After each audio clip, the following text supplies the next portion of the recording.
Kenapa Rafizi takut nak lapor polis isu surat bodoh Tommy? Mengaku bersubahat dengan Jolo, Tun M gesa Apandi Ali disiasat. Punca kenapa Saifuddin dan Nurul Izzah dilantik semula. Lagi Menteri Bersatu didakwa mahu keluar parti. Muktamad PAS setuju guna logo Perikatan Nasional pada PRU15.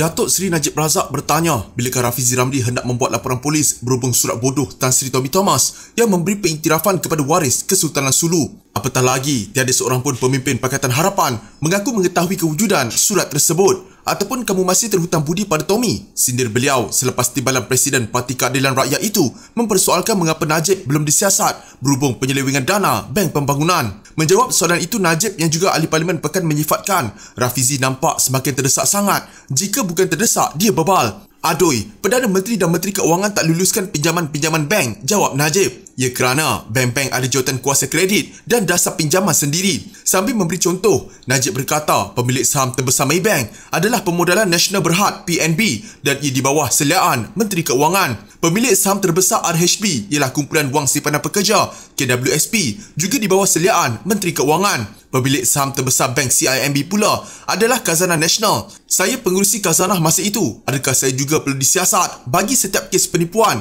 kehilangan atau kerugian urus niaga bank-bank Malaysia dalam tempoh 9 tahun saya Perdana Menteri? Kenapa Kerajaan Pakatan Harapan tak siasat semasa mereka memerintah? Soal Najib. Bekas Perdana Menteri Dr. Mahathir Mohamad menggesa pihak berkuasa menyiasat bekas Peguam Negara Apandi Ali susulan kaitannya dengan Jolo. Ia selepas Apandi mengakui dia terlibat mengaturkan perbincangan antara wakil ahli perniagaan dalam pelarian itu dengan pihak kerajaan. Dengan berbuat demikian, kata Mahathir, Apandi telah membangkitkan kecurigaan terhadap keputusan dan tindakannya berkaitan penyiasatan 1MDB ketika menjadi Peguam Negara. Di sini timbul kecurigaan bahawa kerjasama Apandi dengan Jolo telah bermula semasa dia menjadi Peguam Negara. Satu siasatan perlu dilakukan terhadap Apandi sama ada dia membuat keputusan menyucikan 1MDB dahulu kerana hubungannya dengan Jolo. Kerajaan hari ini bertanggungjawab untuk menyiasat kerana terdapat unsur kolusi atau pakatan dan subahat Apandi di dalam jenayah 1MDB untuk memastikan penyamun-penyamun negara yang terbabit di dalam jenayah terancang ini diadili dan dihukum, katanya dalam kenyataan hari ini. Pada 26 Januari 2016, Apandi dalam satu sidang media mengumumkan tiada pendakwaan akan dibuat terhadap Najib Razak yang ketika itu menjadi Perdana Menteri. Ketika itu, laporan Wall Street Journal dan Sarawak Report mendakwa Najib menyelewengkan 2.6 bilion ringgit daripada 1MDB dan 42 juta ringgit daripada SRC International Sendian Berhad. Najib akhirnya didakwa di mahkamah. Ketika itu Apandi bukan lagi Peguam Negara. Berkaitan terbaru Apandi dalam isu 1MDB, didedahkan beberapa laporan memetik sumber baru-baru ini berhubung tindakannya mengaturkan pertemuan antara pasukan perundangan Jolo dan Jabatan Peguam Negara AGC. Susulan itu AGC tampil mengesahkan Jolo ada membuat tawaran penyelesaian tetapi telah ditolak. Apandi juga mengakui ada mengaturkan pertemuan itu.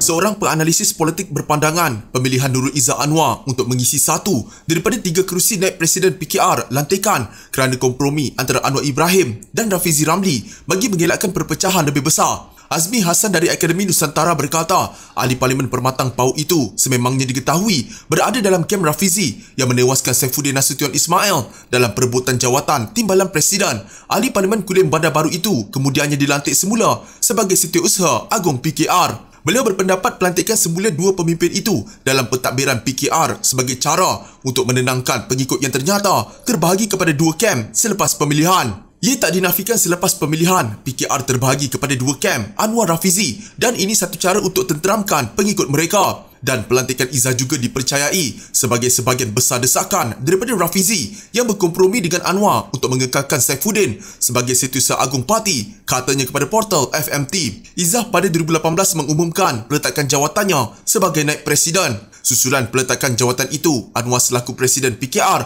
memaklumkan keputusan diambil Izzah itu kerana muak dan letih dengan perangai individu yang sibuk dengan politik kepartian. Mengulas lanjut, Azmi berkata kemenangan Rafizi sebagai timbalan Presiden menjadi kekuatan kepada Izzah untuk kembali aktif di dalam parti selepas episod meletak jawatan pada 2018. Dulu Nurul Izzah kecewa dengan perjalanan PKR yang terumbang-ambing, sebab itu beliau ambil cuti dan letak jawatan naib presiden. Tetapi kini PKR ada Rafizi yang berada dalam kem sama dengan Izzah dan bapanya juga adalah presiden, dengan Rafizi sebagai timbalan presiden dan bukan Azmin Ali dikatakan memberi kekuatan kepada Izzah, katanya. Bagaimanapun, Azmi berkata pelantikan Izzah ke jawatan kanan parti agak kurang molek kerana beliau tidak bertanding dalam pemilihan jawatan kuasa penggal 2022-2025 Mei lalu. Kekuatan Izzah berbanding 4 lagi naib presiden juga agak lemah walaupun dia berada di dalam kem Rafizi. Mesyuarat pertama Majlis Pimpinan Pusat PKR penggal 2022-2025 semalam mengumumkan Izzah sebagai naib presiden dilantik.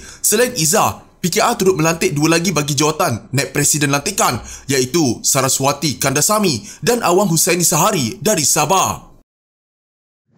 Timbalan Menteri Pelancongan, Kesenian dan Budaya dan juga Ketua Sayap Bukan Bumi Putra Bersatu, Edmund Santara Kumar, telah menghantar surat keluar bersatu minggu lalu. Menurut sumber, tindakan itu diambil selepas Santara melihat tiada masa depan untuk ahli parlimen Bukan Bumi Putra dalam Bersatu. Dia dah hantar surat keluar parti minggu lalu kepada Setiausaha Agong. Presiden pun dah tahu. Jadi Bersatu cuba nak pujuk dia sekarang untuk ubah keputusan itu, tapi dia cakap dia akan teruskan, kata sumber kepada FMT. Santara dilantik sebagai ketua pertama bagi Sayap Bukan Bumi Putra atau Sayap Bersekutu parti itu pada September tahun lalu. Beliau juga adalah ahli parlimen Bukan Bumi Putra pertama yang menyertai Bersatu pada Ogos 2020. Januari lalu Santara berkata beliau kekal bersama Bersatu walaupun menerima banyak tawaran untuk menyertai parti lain pada pilihan raya umum ke-15 akan datang. Bagaimanapun, ahli parlimen segamat itu menegaskan beliau tidak ambil peduli dengan tawaran yang diterima, sebaliknya mahu terus setia bersama Bersatu dan mengukuhkan Sayap Bersekutu yang diterajuinya. Tawaran datang macam angin dari macam-macam parti, tapi kita tak nak layan.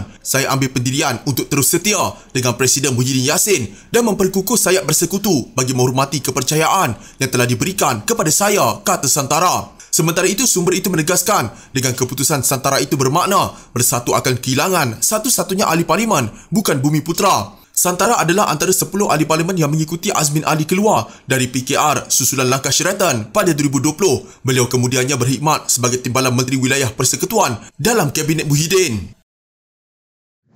PAS setuju menggunakan logo Perikatan Nasional pada pilihan raya umum ke-15, kata Presidennya Abdul Hadi Awang. Katanya PAS pada dasarnya bersetuju menggunakan logo Perikatan Nasional baru tetapi masih dalam peringkat perbincangan. Beliau berkata partinya juga membayangkan akan terus bersama Perikatan Nasional dan Muafakat Nasional untuk menghadapi PRU15. Katanya, jika Muafakat Nasional bersama, isu penggunaan logo akan dibincangkan kemudian. Kita tidak berganjak dengan agenda perpaduan ummah dan kerjasama dengan Muafakat Nasional masih diteruskan, katanya menurut laporan Harian Metro. Mengenai pengagihan kerusi bagi PRU15, Hadi berkata, walaupun tarikh PRU belum diumumkan, tetapi perbincangan termasuk persediaan menghadapi PRU sentiasa dibincangkan.